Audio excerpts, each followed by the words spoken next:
One man that hasn't featured for the past couple of months has been Roosters veteran Brett Morris. After an illustrious career today, this announcement.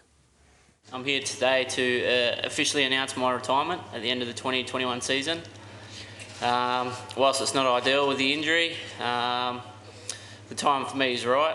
Since we're 4 years old, all we ever wanted to do was play NRL, and to have a brother and best mate go about that journey together, it's been, you know, a wonderful, wonderful thing, and so many great memories. You know, I wish we could have spent a lot more time on the park together.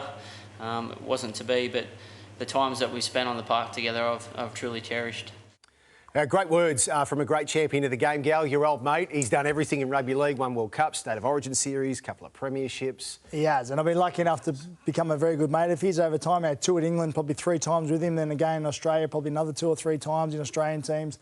Played a lot of Origin footy with him, probably the best finisher I've seen. Look, he's one of the guys I think revolutionised the wing spot. 15 years ago to 20 years ago, the wingers were the small, fast guys on the side, just you stuck out on the wing, but as the game evolved, they become a little bit bigger, a little bit stronger. They often got your set start, as we see now. And he was one of the guys who started that. And his ability to finish a try, you give him half a chance, and he just finished it 99.9% of the time. You throw on top of that, one of the nicest guys I ever meet, a real family man. Our kids go to school together, just a champion bloke. And congratulations on everything he achieved. He was absolutely outstanding. And I still think, and I said multiple times on this show over the past couple of years, still one of the best wingers in the competition until, obviously, that injury.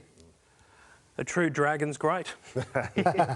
I'm horrified that he gets referred to as a Roosters great. He's a Dragons great, and it was beautiful to hear him talk about the premiership with the Dragons in 2010 and how much that meant to him. But I remember on a 09 Four Nations tour seeing him and his brother Josh played for Australia together in Paris. Do you remember that game? Yeah. It was the coldest game of football I've ever covered in my life, but they just went through the frogs every which way they looked in that game. It was a pretty special moment. Gus, we went in depth on this in our podcast this week as well, and just where he sits amongst the great wingers. Yeah, one of the all-time greats. And as I said, I enjoyed that it was during an era where I supported rugby league to see great players like this. I get jealous that I didn't see Clive Churchill play, or so those great sides in the 50s and 60s with the Dragons. But the Morris brothers have been a big part of the football that we've experienced over the last 15 years. And also spoke about the fact that in every position on the field, our game is a game for shapes and sizes. They all come in different shapes and sizes, all have different skill sets, and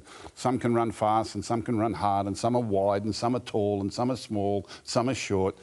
But if you build a prototype out of all the best wingers you've ever seen to get the prototype of what you'd want in a winger, when you're finished with it, it would look like a picture of Brett Morris, and I think that's where he stands in the game. Absolutely. Those scenes of him and Josh in the sheds after that injury earlier this year, it was hard to watch. When Brett Morris began his career, he was known as the son of slippery Steve Morris. Today, he left the game as a champion in his own right. In 16 years with the Dragons, the Bulldogs and the Roosters, Brett scored 176 tries, placing him 4th on the all-time list. A genuine high flyer of the NRL, 3 clubs, 16 seasons, 2 premierships and 15 Origin matches. Brett Morris was still in career best form when it suddenly came to an end. You kind of hope for one of those fairy tale finishes, but it wasn't to be, and you know, I'm proud of everything I've achieved in the game. As soon as he ruptured his ACL in round 8, Morris knew his playing career was over, and so did his family. My daughter saw the footage. She went to bed early and missed it, and saw it the next morning and came in bawling her eyes out. So that was tough to handle as well. But with the decision ultimately taken out of his hands, the 34-year-old admits he felt a sense of relief. So I sort of had this weird feeling that I was a whole lot lighter. It was almost like the pressure and the expectation that I put on myself for the last 16 seasons as a rugby league player was just gone. I was done as a footballer, and yeah, it almost felt nice. Morris shared a touching moment with his entire Roosters team just prior to his announcement, where they each went around in a group and spoke individually about how proud they are of him. In the football world, we always pay each other out and take the crap out of each other, so to have some of the guys say some nice things, yeah, it was quite nice. Even some of the guys who are known to be a lot quieter, you know, Isaac Liu and Joey Manu, they said some nice words. He's flagged his desire to become a head coach, and the process is underway. He's already running sessions at the Roosters.